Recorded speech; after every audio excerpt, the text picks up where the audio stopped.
তো আমরা ওনার hair line করবো। আপনার কন্ডিশনটা দেখতে পাচ্ছেন যে সামনের দিকের হেয়ার লাইনটা মোটামুটি উপরের দিকে উঠে গিয়েছে। ওনার কপাল থেকে সামনের দিকে হেয়ার লাইনটা থাকলেও কর্নার দিকে এরিয়া কিন্তু একদমই নাই, যেটাকে আমরা গ্রেড 3 বার্নলেস বলে থাকি।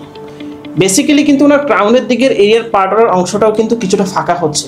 এটা কিন্তু একটু ক্যামেরাতে ভিজিবল না হলেও আমরা সরাসরি দেখলে বুঝতে পারছি, যেহেতু আমাদের এখানে গ্রাফট অ্যানালাইজ করার জন্য বা চুলটা অ্যানালাইজ করার জন্য আমরা কিছু কম্পিউটার রয়েছে, সেখানে গ্রাফ স্ক্যান করে আমরা দেখতে পারি।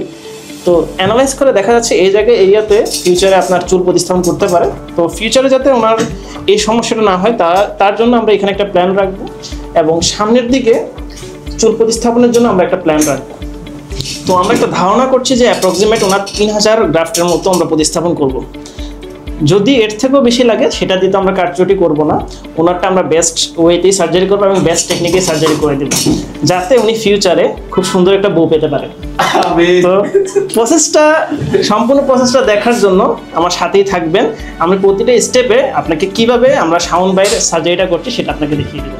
তো পাশেই থাকবেন। আপনার